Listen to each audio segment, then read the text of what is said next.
کہ شاید وہ نہ جانتی ہو کہ اس کا دیان زندہ ہے۔ آج رات اس خونخوار خان حویلی میں جیسے پورے چاند کی چاندنی اتری آئی تھی، چاند کی طرح چمکتی زرمینہ اور اپنے حسن اور رونق سے جلوے بکھیرتی پلک حوالہ حوروں کو بھی مات دے رہی تھی۔ سب کے حسن ان کے سامنے ماند پڑ گئے تھے۔ بڑا اعتماد سے دلہن زرمینہ کو لا کر اسٹیج پر بٹھایا گیا۔ اب حویلی اور مہمانوں کی عورتیں باری باری آ کر خوشی کے گیت گاتے ہوئے زرمینہ کو مہندی لگا رہی تھی، لیکن دیکھنے والی آنکھیں صاف دیکھ سکتی تھیں کہ ظاہری مسکراہٹوں اور خوشیوں کی اس مہندی سے زیادہ یہ فنکشن ایک خوفناک سازش گاہ بنا ہوا تھا، جہاں ہر شخص اپنے اپنے دل میں ایک نیا طوفان چھپائے بیٹھا تھا۔ بہت خوبصورت لگ رہی ہوں مسز شاہ۔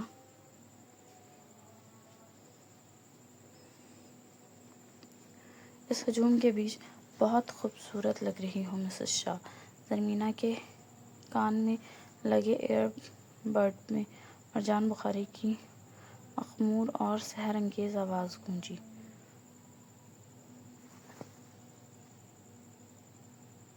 اپنے شوہر کی وہ تپتی ہوئی سرگوشی سنتے ہی شرم و حیا کے زرمینہ کا رنگ سرخ انار ہو گیا۔ پھر سے اس کے کان میں مرجان کی وہی مدہوش کن آواز گونجی، ارے جانا، ابھی سے اتنی لال ہو رہی ہو؟ ابھی تو عشق کے امتحان بہت۔ زرمینہ نے بری طرح گھبرا کر جلدی سے آس پاس دیکھا اور پھر سے نظریں جھکا لیں۔ اس کا دل سینے میں پاگلوں کی طرح دھڑک رہا تھا کہ جانے شاہ اسے کہاں سے دیکھ رہا تھا، لیکن اپنے شوہر پر اسے پورا یقین تھا کہ وہ کچھ بھی کر سکتا تھا، وہ ناممکن کو ممکن بنا سکتا تھا۔ دوسری طرف مرجان بخاری بیڈ پر لیٹا زرمینہ کی اس معصومیت پر مسکرائے جا رہا تھا۔ اس نے اپنی بہن پلک کو ویڈیو کال میں لیا تھا تاکہ اس کے فون کے ذریعے اپنی بیوی کو دیکھ سکے۔ زرمینہ کے ایسے چور نظروں سے اسے ڈھونڈنے پر اسے ہنسی آ رہی تھی۔ وہ دل ہی دل میں ہنس رہا تھا کہ یہ پاگل لڑکی سمجھ رہی تھی کہ وہ یہیں حویلی میں کہیں ہوگا۔ مرجان بخاری کی پھر سے گہری اور نشیلی آواز گونجی۔ وہ گنگناتے ہوئے حد درجہ بے باکی سے بولا، جہنم دیکھ لو، مٹ گئی دوریاں، میں یہاں ہوں، یہاں ہوں، یہاں ہوں، یہاں دیکھتی ہو مجھے، دیکھتی ہو کہاں، میں یہاں ہوں، یہاں ہوں، یہاں ہوں، یہاں۔ اپنے گانوں میں اس گیت کا جادو گھلتے ہی زرمینہ نے پھر سے نظریں اٹھائیں کہ شاید وہ سچ مچ کہیں آس پاس ہو، لیکن سامنے وہ کہیں نہیں تھا۔ زری جان، دل میں دیکھو، میں وہاں ہوں، اور بس آج کی رات کی دوری ہے۔ کل آپ میری ان تپتی ہوئی پناہوں میں ہوگی، ایک ایک پل کی دوری کا حساب لوں گا۔ میں ذرا رحم نہیں کھاؤں گا آپ پر،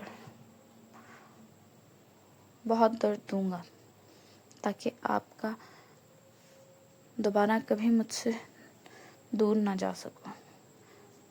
دن رات اپنی ان بے پناہ شدتوں سے، اپنی اس خطبی دیوانگی سے آپ کا انگ انگ مہکاؤں گا۔ آپ کے روم روم سے میرے نام کی صدا آئے گی، آپ کا انگ انگ توڑوں گا، آپ کی روئیں روئیں میرے جنون کی داستان سنائے گا۔ مرجان کے لہجے کی تپش زرمینہ کے پورے وجود کو جھلسا رہی تھی، اور وہ اپنی حدیں پار کرتا ہوا مزید مچل کر بولا، بس آج کی رات میری جان، کل سے آپ سونے کے لیے ترسو گی، میں سونے نہیں دوں گا۔ میری دیوانگی آپ کے لیے کبھی کم نہیں ہوگی میری جان، ہر لمحے بڑھے گی، اپنے پیار میں پاگل کر دوں گا آپ کی روح میں سما جاؤں گا۔ بولیں کچھ میری جان، ابھی تو آپ کے ہونٹ آزاد ہیں، اپنے ہونٹوں سے قفل تو کل کو لگاؤں گا۔ آج بس آرام کر لیں، کیونکہ پھر یہ آرام آپ کے نصیب میں نہیں رہے گا۔ پھر تو بس اپنے شوق کو سہنا ہوگا آپ کو، دن رات میری جان، بس آج کی رات کی دوری برداشت کرنی ہے، جو میرے لیے بہت مشکل ہو رہی ہے۔ مرجان بخاری کے اس حد درجہ بے باک، ننگے اور تپتے ہوئے جنون کو سن کر زرمینہ کا چہرہ اب ایسے سرخ ہوا جیسے ابھی خون چھلکانے لگے گا۔ وہ شرم اور سنسنی کے مارے اپنے ہونٹوں کو دانتوں تلے کاٹنے لگی۔ زرمینہ کے اپنے ہی لبوں پر یہ ظلم کرنا تھا کہ دوسری طرف کیمرے میں دیکھتا ہوا مرجان بخاری کی غصے میں ڈوبی اور تپتی ہوئی آواز گونجی، مسز شاہ، یہ ہونٹ میری امانت ہے، ان پر ظلم میں ہی کروں گا، آپ کو اجازت نہیں اس کی، چھوڑیں انہیں۔ اپنے شاہ کی یہ جابرانہ دھمکی سن کر زرمینہ نے گھبرا کر پھر سے آس پاس دیکھا اور شرم کے مارے فوراً اپنے کان سے ایئر بڈ نکال دیا۔ اس کی اس معصوم گھبراہٹ پر مرجان مسکراتا ہوا بیڈ سے ٹیک لگا کر آنکھیں بند کر گیا اور کل رات کے اس طوفانی ملاپ کے تصور میں کھو گیا۔ پریشے کے اس لرزہ خیز انکشاف پر جہاں روحان کی آنکھوں میں خون اترا تھا، وہیں اپنی بیوی کو یوں پاگلوں کی طرح کانپتا دیکھ کر اس کا دل پگھل گیا۔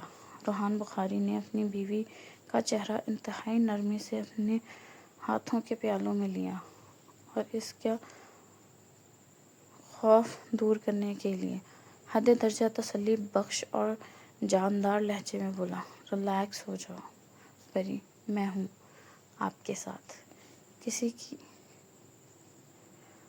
ہوا بھی آپ کو نہیں چھو سکتی۔ میری جان، سنبھالو خود کو اور بتاؤ مجھے کون ہے؟ چلو میرے ساتھ۔ اپنے شوہر کی اس گرجدار آواز پر بھی پریشے کا خوف کم نہیں ہو رہا، بلکہ اس نے حویلی میں اس درندے کی موجودگی کے ڈر سے تڑپ کر روحان کس کر اپنے گرد پکڑ لیا۔ نہیں شاہ، پلیز نہیں، میں نہیں جاؤں گی۔ وہ اس کے سینے سے لگ کر بری طرح رو رہی تھی کہ وہ نیچے اس درندے کے سامنے نہیں جائے گی۔ اس سے پہلے کہ روحان اپنی خوفزدہ بیوی کو کوئی جواب دیتا کہ اچانک اس کے موبائل پر مرجان کی کال آ گئی۔ روحان نے جلدی سے فون اٹھا کر کان سے لگایا تو دوسری طرف سے مرجان بخاری کی جلدی میں ڈوبی آواز آئی، ہیلو بھائی، کب تک نکلنے کا ارادہ ہے؟ روحان بخاری نے اپنے سینے سے لگی لرزتی ہوئی پریشے کو دیکھا اور پھر اپنے غصے کو دباتے ہوئے بولا، بہت سنجیدگی سے بولا، مرجان، یہاں تھوڑا سا مسئلہ ہے، مجھے وہ نپٹانا ہے۔ مرجان بخاری ایک دم الرٹ ہوا، کیا مسئلہ ہے بھائی، مجھے بتائیں، روحان نے دو ٹوک انداز میں کہا۔ نہیں مرجان، تمہاری شادی ہے، کل تم اس مسئلے میں نہیں پڑو گے۔ اپنے بھائی کے لہجے کی سنجیدگی پا کر مرجان جھنجھلا کر بولا، بھائی سنیں نا، آپ مسئلے میں نہیں پڑیں گے، نہ میں پڑوں گا، آپ مسئلہ بتائیں، حامد دیکھ لے گا۔ روحان نے کچھ دیر سوچا، پھر الجھے ہوئے لہجے میں بولا، لیکن حامد تو یہاں نہیں ہے اور تب تک وہ نکل جائے گا۔ اپنے دشمن کو یوں ہاتھ سے نکلتا دیکھ کر روحان کا خون کھول رہا تھا۔ دوسری طرف مرجان نے ایک لمبا سانس لیا، خود کو نارمل کیا اور بولا، بھائی جو بھی ہے مجھے بتا دیں پلیز، میں حل نکال لوں گا۔ مرجان کے بار بار اصرار کرنے پر اور تب پریشے کے اشارے پر، جو رونے کے باوجود روحان کو روک رہی تھی کہ وہ خود نیچے اکیلا نہ جائے۔ روحان نے اسے بتایا کہ جس بندے نے پریشے کو اغوا کیا تھا وہ مارگریٹ کے ساتھ آیا ہے۔ مرجان بخاری کے پیروں تلے سے زمین نکل گئی، لیکن اس نے کمال سمجھداری سے کام لیا۔ فون پر کہا، بھائی تسلی سے میری بات سنیں، خان حویلی میں کیمرے لگے ہیں، آپ بھابھی کو لے کر گھر آ جائیں، ہم یہیں سے ان کی پہچان ڈھونڈ لیں گے۔ جاری ہے۔ کہانی پسند آئے تو چینل کو سبسکرائب کریں، لائک کریں، شیئر کریں، کامنٹ کریں اور مجھے بتائیں کہ آپ کہاں سے پڑھ رہے ہیں۔ اللہ حافظ۔